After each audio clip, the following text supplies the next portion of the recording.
The show starts in 10, 9, 8, 7, 6, 5, 4, 3, 2, 1, go.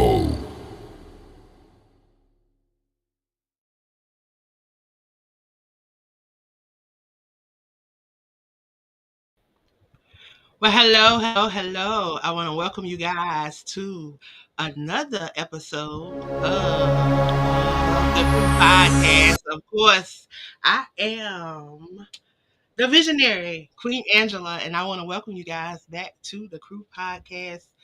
Um, Today, have another opportunity to share another amazing author with you guys that's a part of the 100 author movement. I tell you, I do not take it lightly. I do not take this movement lightly. Giving these individuals an opportunity to share their brands, to share the things that they are doing, to create and leave a legacy. Um, Everybody that follow me, everybody that support the platform know that I am all about legacy. I'm all about everybody leaving their blueprint, leaving something that individuals will be able to remember you by, because can't nobody tell your story like you tell it. So I always want you to be able to create and leave a legacy. So that's what we're doing over here on the Crew Podcast. So y'all, I want y'all to take this opportunity to share this with someone in your circle of influence, because I'm telling you, you never know what the next person may be in need of. You don't know what the next person, the nugget that may be dropped, that the next person may be able to take away, to take them into their next level, into their next new thing. So, y'all, I'm gonna move out the way, and I'm gonna let this amazing author, y'all. She is number 46 in the 100 author movement, y'all. We're moving right along. If you're not attached, I'm telling you, you have 54 opportunities to get attached to this movement before it's too late for 2025. Um, we're bringing up number 46. She's gonna come up. She's gonna tell you who she is. She's going to tell you her why and what she's doing. So I introduce to you guys Miss Gwen to come up to tell you who she is and what she's doing. So let me move on out the way, y'all. Let me move on out the way and allow her to come on in the building. So come on in. How you doing today? Good How are morning, you? Angela. Good morning, everyone. I'm so happy. Great, great, great. I'm so proud and happy to be a part of the crew and 100 authors to watch. I want to say that it's an amazing journey. I've been watching Angela for a while, and I'm so glad and so grateful to be a part of that journey. I'm so glad she gave me the opportunity to tell my story. I wrote two books. Two of my books are, one of them is on Amazon, and the other one is in the process of being published. My first book was about my brother Ray, who died in police custody.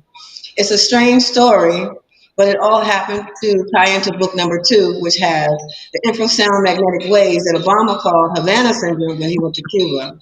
Now, going back to my first book, my brother died in police custody. I remember the story because on May 4th of this year, 2025, marks the 12th anniversary of his death.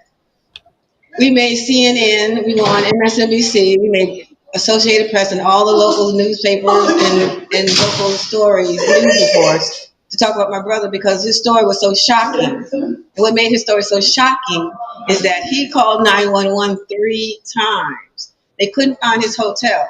Now, in the hotel that he was staying in, he was working there on his job. His job had him there working.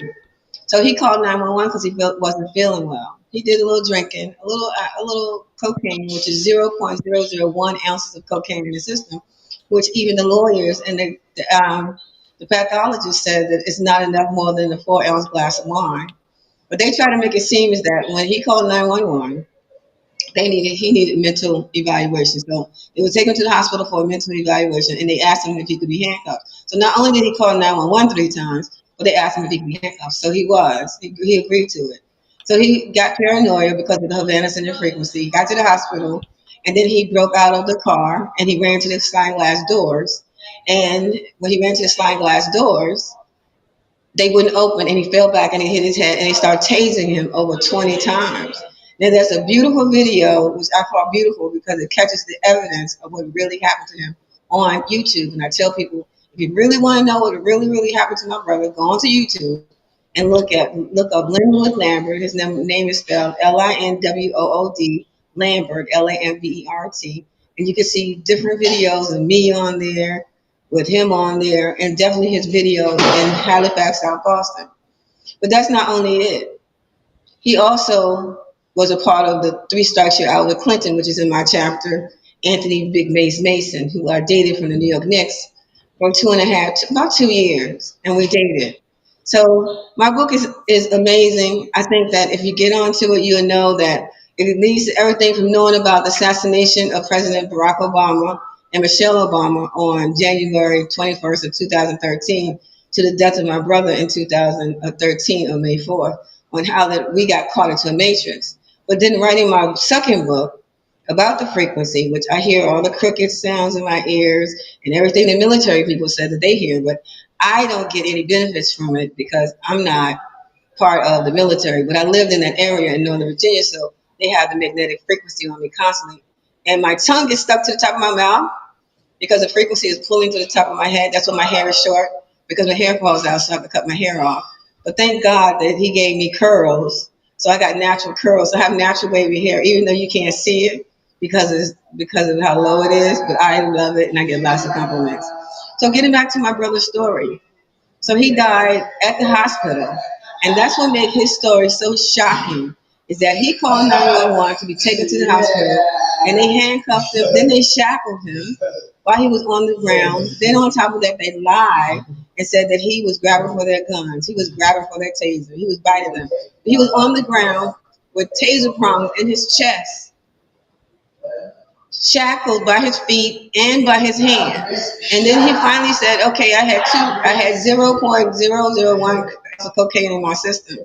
Then they say, oh, so you're going to jail. So when they picked him up, they jerked the prongs out of his chest, which you know can abuse your skin. Not only that, could send you into cardiac arrest because you're scared.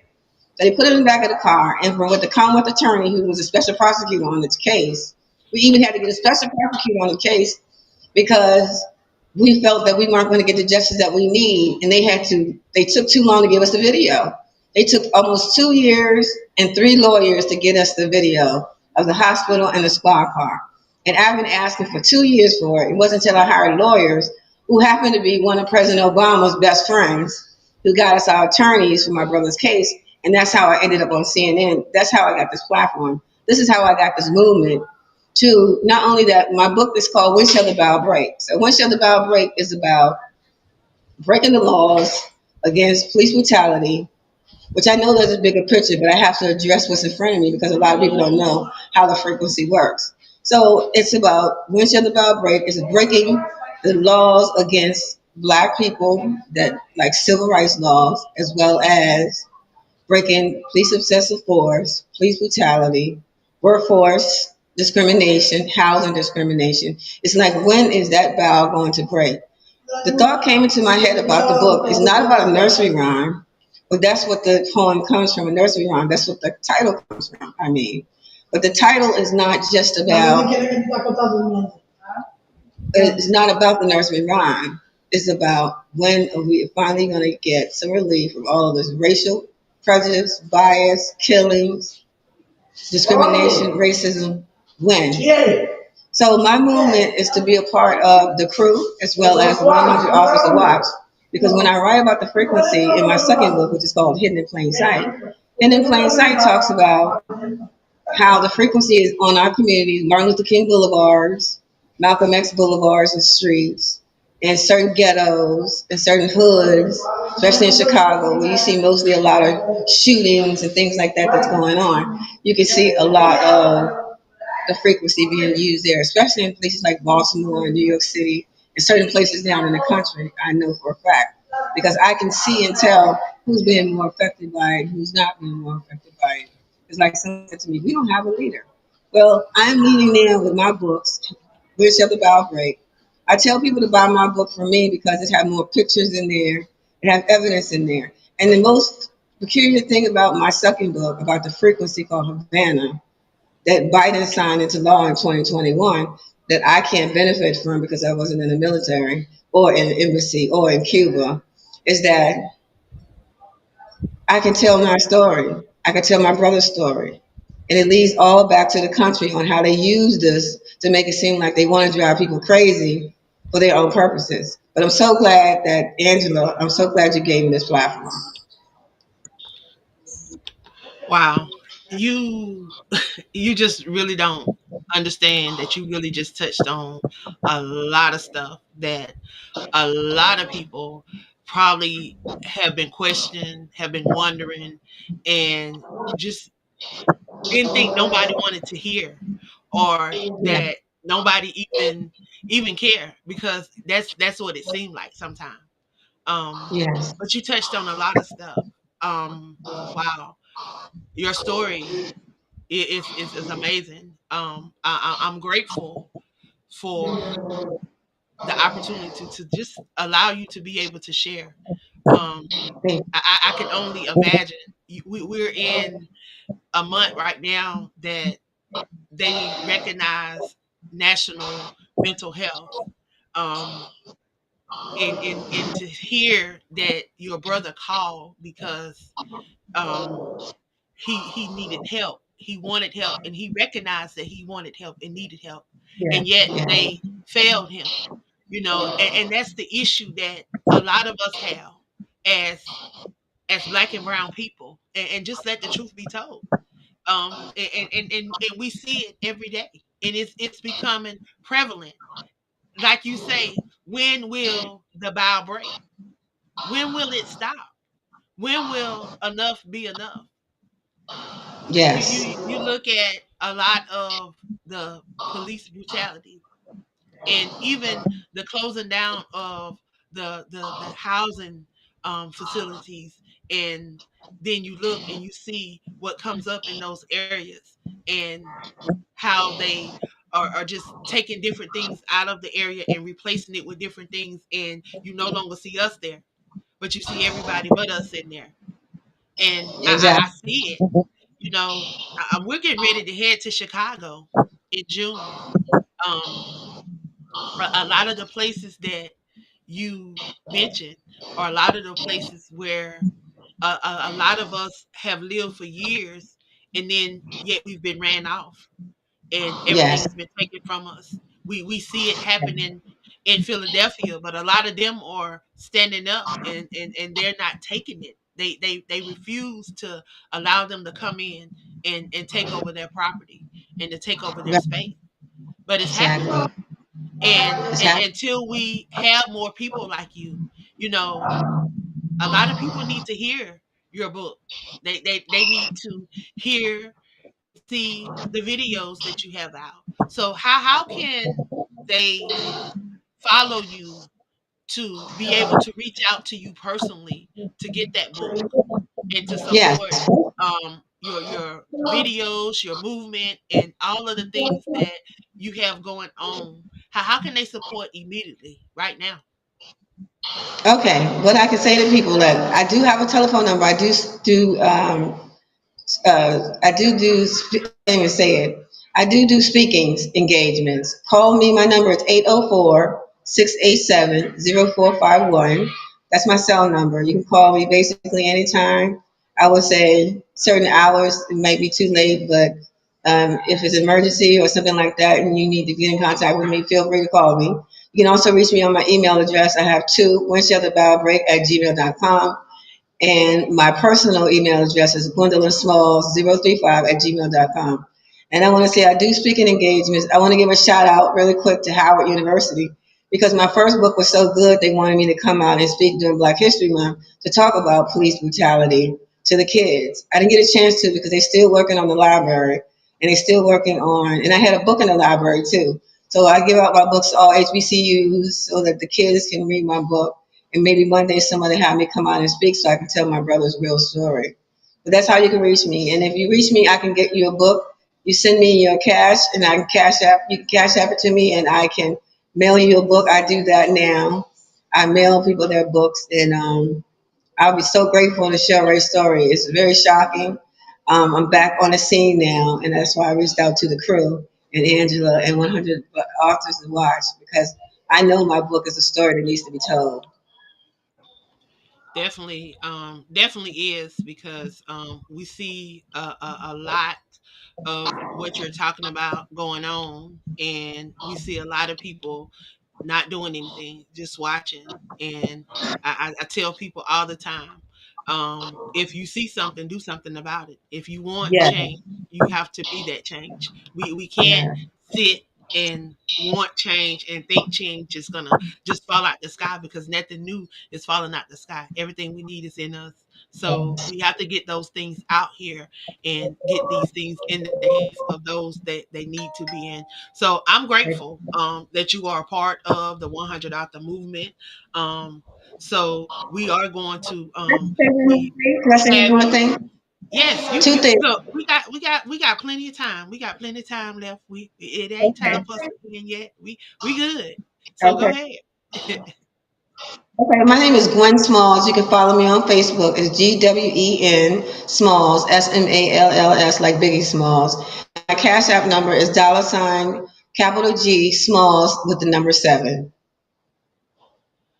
All So right. if you want to reach out and get a book, I can order you a book and have it mailed to you within a few days. I've mailed books to Antonio, Texas, Georgia, Morehouse College. I've sent books all over the world, basically. And I've had a lot of orders on Amazon, but they're getting the limited edition. So if you want the full story, then I would suggest you send it to me and I can reach out to my printer and get it published and have it mailed to you and get your feedback. So feel free to call me. Feel free to drop me a line or something on my emails and let me know what you think about my brother's story. Or even on Facebook, you can go onto my messenger or you can reach me through on my page. Just leave me a message and let me know how you feel about our story because we had the FBI involved, we had the Justice Department involved. They even came to my house. I had the FBI come to my house. And you know the crazy thing about it? I didn't give them my address. I don't know how they got my address, but they found me. I guess because we made the news, so they do what they do. But they found me and they came to my house. And when the special prosecutors came to my house, they were appointed by President Obama too. I said, "Well, President Obama's whole family is trying to help me out with my brother's case." So he came. He was one who was going to be the head prosecutor in the case, but he told me he couldn't. And this is the irony of this. He said he couldn't prosecute my brother's case because of a 1945 law, I believe it was, of Mr. Bobby Johnson, I believe his last name is. But I call him Bobby because he was in Georgia. It could Mm, be 45. And he was trying to help people vote. So when he was trying to help people vote, he stole a tire. So one of the sheriffs, just like with Derwin, with I can't think of his name. I see his face. Who just died when he put his knee on his neck. And George Floyd, with George Floyd, they knew each other. So Bobby, when he got so pissed off because Bobby stole the tire, they chained him and dragged him around the Georgia courthouse, and he eventually beat him with the billy club, and Bobby died. But because they didn't prove it was racism or civil rights was being violated, there was no way that it had to be within a reasonable doubt. So that's how the reasonable doubt came into part, was through Bobby's law. It had to be within a reasonable doubt that you can prove that they tased my brother 20 times because of racism and not because of anything else. Well, I don't know what else because he was handcuffed and shackled, so he could not have done anything to defend himself. And he was laying on the ground, bleeding from the back of his head from hitting the side of the wall. So I don't know what that is. And then to die in the back of the squad car, sitting in the emergency room section of the hospital, which is shocking to me. I just wanted to add that. wow. So, wow. Well, I'm just gonna let you know that Shanette is one of the hosts um over on the podcast, and she does a lot with social injustice. So you definitely may want to connect with her as well. Like you're just gonna have you have 45 other authors that is on a journey, just like yourself, trying to get their message out. So you have an opportunity to connect with them, to share ideas, and you have individuals that's in your area, because all of us are not in the same place. You have I'm here in Georgia. You have we have some in New York. We have Shanette who's out in California. You have some down in Texas. We have some out in South Carolina, um, Maryland. We have Virginia.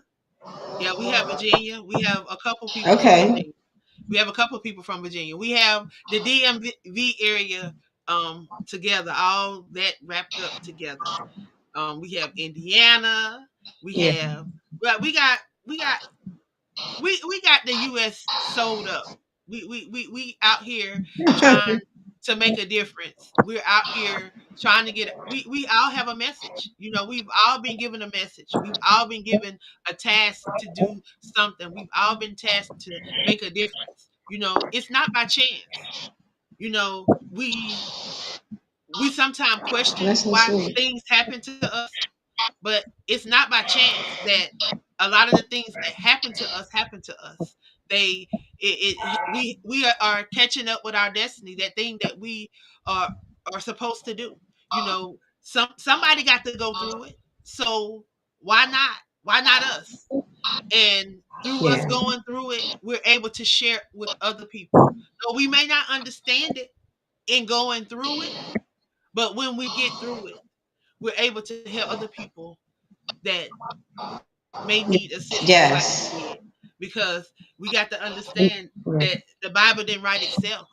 That everybody that we read their story, they actually experienced that. They went through it. So how will people know what we experienced? Because we can't change the Bible, but He says that we would do greater works. And for people to know the greater works, we got to be able to share those things. We got to be able to put these things out so people won't know our story if we're sitting on our story and not telling them. So I'm grateful for you. I'm grateful for your willingness to want to be a part of the podcast, to want to be a part of the movement, and to be a voice. Because a lot of us, we experience things, and then sometimes we just think that, oh, it's just happening to me, nobody else is going through this, nobody else is experiencing this, when there are other people that are experiencing it too, and they need to know that, hey, they're not alone. And if you don't tell your story, nobody will know. Nobody would know what you're experiencing. Nobody would know what your brother experienced. Nobody would know, and they could be going through the same thing. And all those things that you are observing, all those things that that you have, that people need to know about. If you're not sharing That's it, why I who's going to really share it? Right. That's why I've written hidden in plain sight because it's hidden. You won't know it. And so unless I tell people there is a frequency out here they've been using on us for years, stealing our land, regentrifying our neighborhoods, dumbing down some of our kids in education, picking who they want to be in sports, like Michael Jordan, trying to keep us from having a leader. So we only have like Al Sharpton and Jesse Jackson, trying to keep us limited in voting rights acts, trying to overturn all those laws that benefited us. And just they started with affirmative action. That should tell you right there that they've been working on something behind the scenes, using this frequency that they have on me to use other people as their vessel to do the devil's work. And that's why I wrote Hidden in Plain Sight, so people can know it's hidden. You can't see it. I can feel it because it was on me so much that people noticed it. So they didn't make me too fat that people couldn't see that, but they have made me bigger though. I'm eating a lot and craving a lot because that is also a symptom too. It's a small symptom compared to changing voting rights and the civil rights laws, but it's still a symptom. So making me fat didn't stop me from talking because, as you can see and hear, it is compromised a little bit because I'm used to flowing and being happy. And people say, "Oh, you got such a glow." I was just told the other day, "You got your glow back. You're getting your glow back." I'm like, "Yeah," because I'm determined to finish my book and not let anyone shut me down. And I became homeless because of it. So I'm in a building because I'm in a shelter. Even though they find me housing and they pay for my rent every month, I'm still in a shelter because I wrote a book because I expressed my amendment, which I have that first right amendment to tell my story and to tell my people and brown people my story because I see and know what they've been doing to them. They did it to me since I was a little girl. But the pain didn't start till 2002 after 9/11. So I know that it's hidden because they don't want us to know. So you're right, Angela. Tell your story. Don't ever feel like, well, nobody wants to know if I was raped. Nobody wants to know about incest. Nobody wants to know if I did drugs. Nobody wants to know if I did alcohol. Yes, they do. Because I'm writing about all of that in my second book. Because that's what the frequency does. It destroys people's lives. It destroys people's families. And I'm writing about that to make sure that people know don't keep blaming people in your family for bad things that happen to them that they're blaming you for. No, the frequency did that. My sister just told me over the weekend when I was in Washington, D.C., that my dad thought our family was cursed. No, we're not cursed. We got the Kennedy curse, that frequency that seems to screw up our lives and try to blame us for it. And like I said, I believe there's a whole lot of people in jail shouldn't be in jail. That's my It personal is. opinion. It is. I know a lot of them. I know a lot of them. I advocate. That's one of the things that I do. And Shanette, that's her thing. That's her show. That's what it's all about. Let's talk about it. Okay. That's all she talk about is social injustice. She has her co-host has been wrongfully incarcerated now 34, finna be 35 years. But he's getting ready to see the other side, and he's gonna be able to tell people, really what has been going on behind those prison walls and what these people are really doing and how they're just holding people and have no reason to hold them. You got people over there that should have been free 2 and 3 years ago, but they're still holding them so that they can get a piece of paper every morning. He just said, "Oh, we got to sign off on a piece of paper when we go sign in." Why? Because you got to sign in so that the people can get paid. Because if you don't sign in, if you don't got that signature, then they can't put that down on their thing, so they can't mark you present if you're not showing up, so they don't get their dollars. But then they got to fill their beds, and this is what's happening. This if you go back and you look at it and you really look at it, and this is what they've been trying to keep people um in the blind for years. The prison system was nothing Yeah. designed. It was not designed to really keep people in check and to keep people in line. It was designed to house runaway slaves. That's what the prison system was designed for then. But when they decided that they was going to let us go free, then they realized that they had to come up with a plan to utilize those facilities Mm. and to keep Yes. us in slavery. Like, it ain't nothing that they just Yes. thought of. It's something that if you just look back over history and just look back over your lives and just look back over your family's history, you'll see it. You'll see how it was designed from what they say freedom to now, which we're never free, because if you got anybody incarcerated and they're working, they don't get paid. And what they doing? They Mm-hmm. putting all our babies in prison. You look at the childhood, the juvenile, the, Mm-hmm. the, the amount of juvenile lifers we Yes. have. Those Prison that pipeline. are, Yeah. it, Pipeline. that's all they doing. They Mm-hmm. you look at even the housing situation. We talk about Section 8. We talk about public housing. We talk about all these different housing.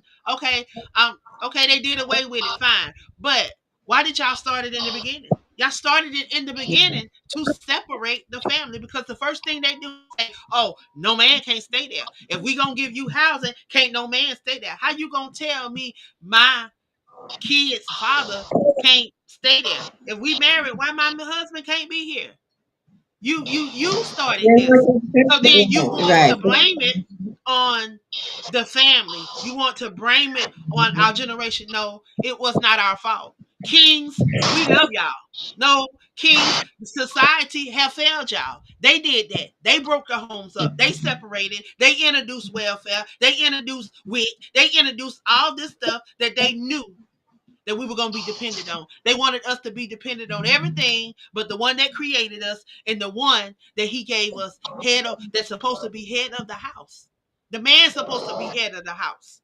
The man is supposed to be the one that is supposed to make sure that his family is taken care of, that his wife is okay. That's what the man is supposed to do. But when you take that away, you take it away and you put them in prison, you giving these people life, which back then was about 20, 30 years. And then you locking them up. You don't gave them 20, 30 years. They in they elderly. They can't do nothing now. So now you've taken all of their life, and that's what they're doing. They're giving all our kids 40, 50, 60 years. They're giving them ridiculous time. They over sentencing our kids, and it's our kids. Yeah. You look at the ones we talking about babies. We talking about a lot of these adults that are just keep doing the same thing over and over and over and over again. They've cursed them with that. They've given them that, and they pretty much said, okay, we're gonna give you this, and you go out there and you recruit people. That's what they doing. I mean, we can just look Yeah. at it and see what they're doing. They put these drugs. We look at what they did in the 80s. They put the drugs into our communities. They brought it right in because ain't none of us got no plane. Ain't none of us got no ships. Ain't none of us got no No, boats. Ain't none of us got exactly. none of the resources to go out here and do none of the stuff they doing. We look at the prison system now. Nothing has changed. They just upgraded as we elevated, as we move forward. All they did was do the same. So now you go to prison. You may not be on drugs when you go to prison, but 9 times out of 10, you're going to be on drugs when you leave there. If you make it out of there, because their goal is not for you to make it out of there. They don't want you to make it out of there. I hear these stories every day. You go and look at some of the videos that we have over on the Crew podcast. You're looking at some of the interviews that I've interviewed these guys behind prison walls. This is nothing like this whole podcast network. You can go and you can listen.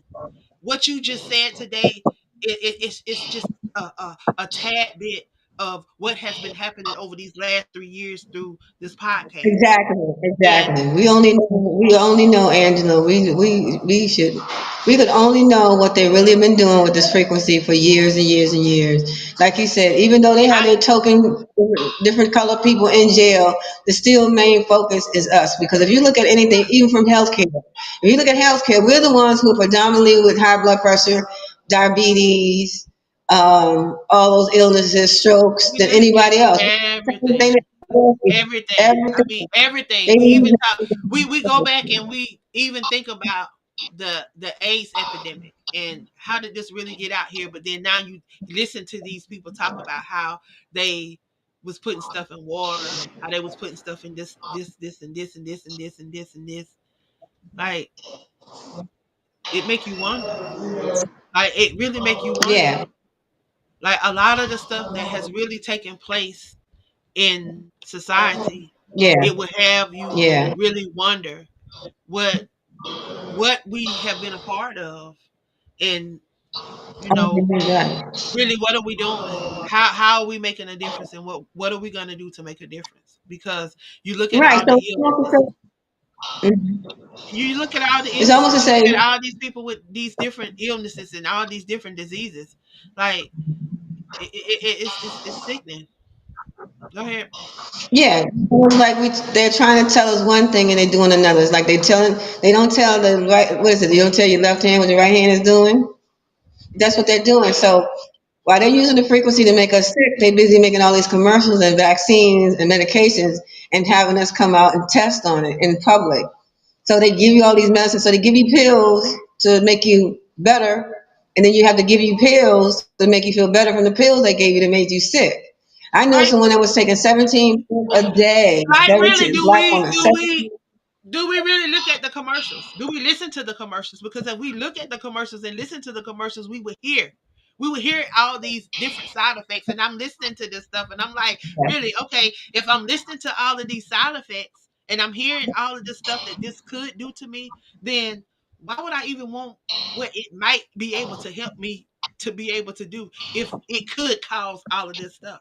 Like I'm listening to everybody run and say they took this COVID, this vaccine, these boosters, and oh, they took the one, the two, the three, the different, all the okay. I took not one of them, not one of them. Let me say this to you, I really though. That's good, but let me say this to you. My cousin Henrietta Lacks, Oprah played in the movie The Immortal Life of Henrietta Lacks. And I think you know that if you follow me on my page. That's my cousin. They took her DNA and they stole it while they was killing her at Johns Hopkins Hospital in 1951. Mm-hmm. Rebecca Skloot wrote the book, The Immortal Life of Henrietta Lacks, and Oprah bought the rights to the book and made the movie.